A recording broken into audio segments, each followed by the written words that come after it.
राम राम राम राम राम राम।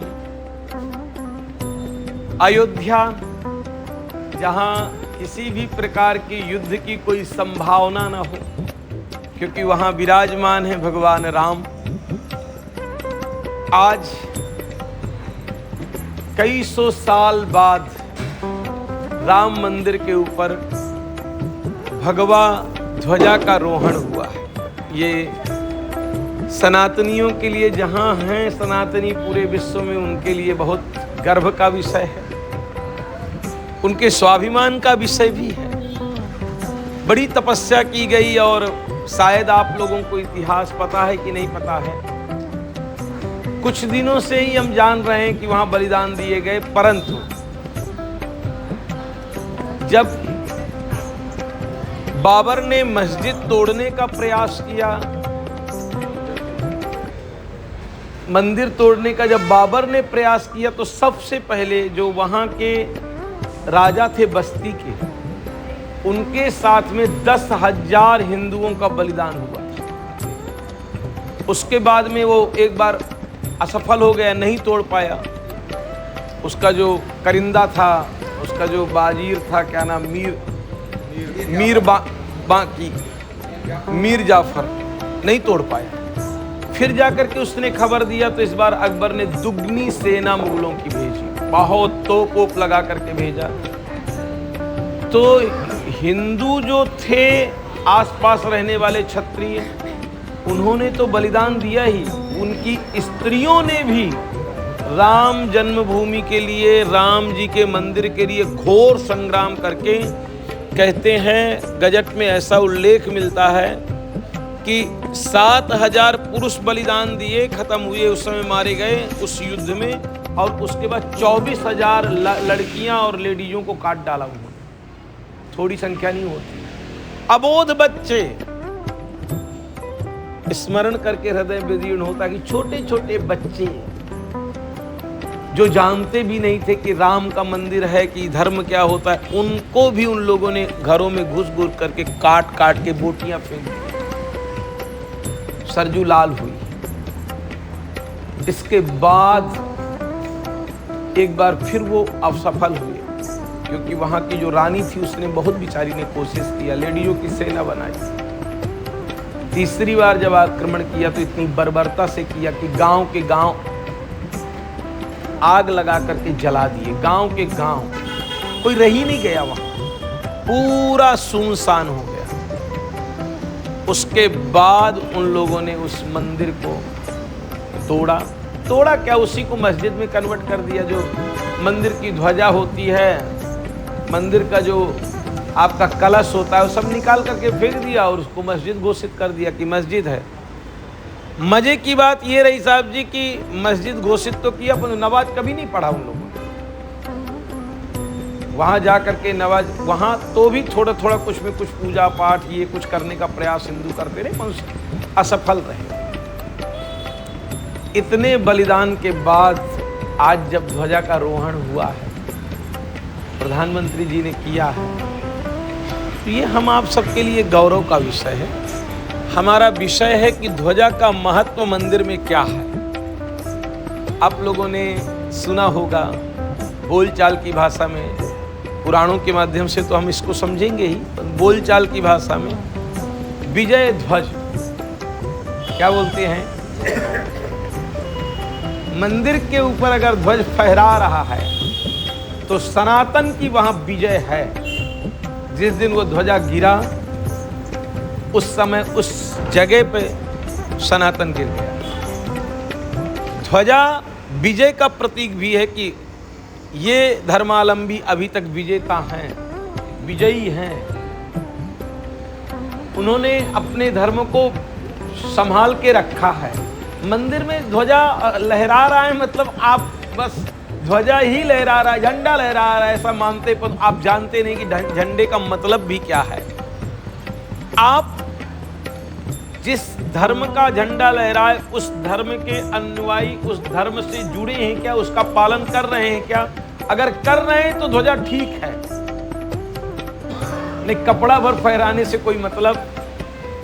अगर उस जगह में, उस प्रांगण में अगर ध्वजा फहरा रहा है मंदिर का, तो उस प्रांगण में और वहां आसपास रहने के सामाजिक संपूर्ण लोग उस ध्वजा की लज्जा रखने के लिए मांसाहार नहीं करना चाहिए। पुराणों में उल्लेख है,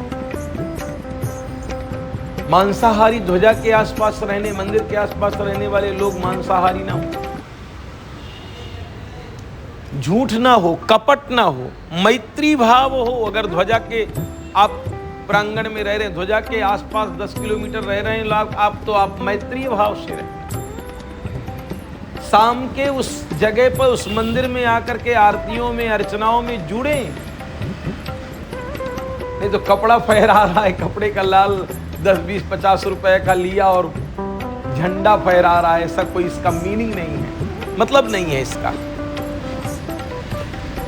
उसके बाद में ध्वजा फहरा रहा है तो आप विजेता हैं, इसलिए आप अपने आप को कमजोर, हीन, परेशान शायद नहीं समझिए। ऋषियों की ये दृष्टि भी ध्वजा के ऊपर रही हो।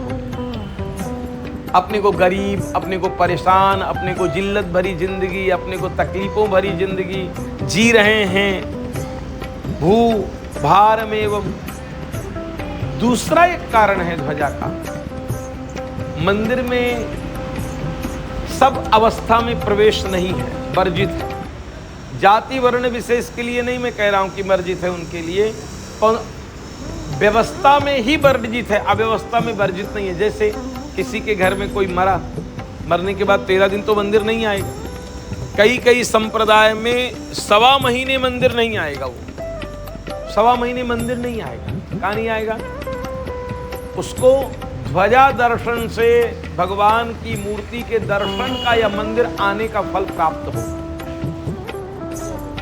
बच्चा हुआ है, सोवर लग गई, नहीं आएगा मंदिर 12 दिन, तो मंदिर के दर्शन का फल उसे ध्वजा दर्शन से मिल जाएगा। हमारी माताएं बहनें रजस्वला होती हैं, उसमें नहीं आएंगी मंदिर।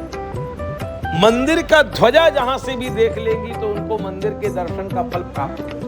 अर्थात आज स्नान नहीं किए साहब जी, आप वॉकिंग में हैं, मंदिर को नहीं आ सकते, अपवित्र अवस्था है। ध्वजा दर्शन कर लिया आपने तो मंदिर का आपको फल प्राप्त हो गया। ये पुराण हमारे कहते हैं, पुराणों में उल्लिखित बात बता रहा हूं, प्रमाण।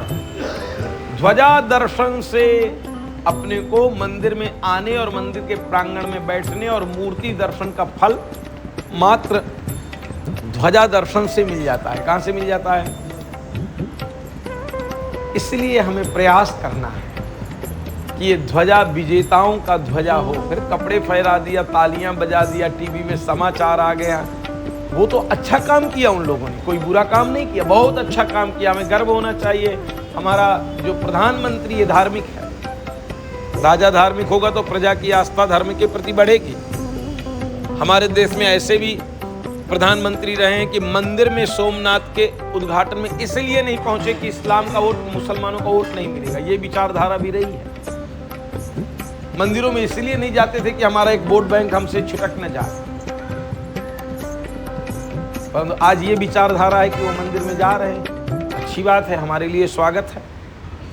तो राजनीति हो सकती है, उसका हम कोई, हमारा कोई विषय नहीं है वो बात करना, हमारा वो अलग विषय है।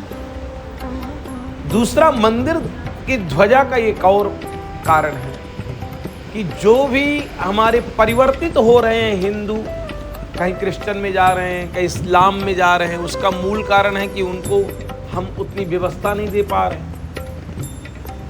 क्रिश्चियन में मिशनरी उनके बच्चों को फोकट में पढ़ा रही हैं, उनको कपड़े दे रही हैं, उनको खाना दे रही हैं। हम विरोध जरूर कर रहे हैं, पर क्या उनको हम ये चीजें दे पा रहे हैं? क्योंकि जो भी हमारे पास में धन है उसको हमने ऐसी व्यवस्था में रखा है और ऐसी परंपरा में लेके चले गए धन को कि मेरे बाद मेरे बच्चे का होगा, बच्चे से बच्चे का होगा, बच्चे से बच्चे का होगा। कहीं छिटक के दान पुण्य में 1 रुपया न चला जाए। भाई कोई देता ही होगा ना, परंतु उनकी व्यवस्था ऐसी है कि हो तो उपयोग करो, नहीं अगर उपयोग से ज़्यादा हो रहा है तो थोड़ा धर्म में भी लगाओ। हमारी व्यवस्था ये नहीं है। हम कितना जोड़ के जाएंगे बच्चे के लिए, कोशिश है कि 10 करोड़ 20 करोड़ 50 करोड़ कितना जोड़ जाएं बच्चे के लिए। नालायक बच्चे तुमको लात मार रहे, तुम उनके लिए पैसा जोड़ रहे हो।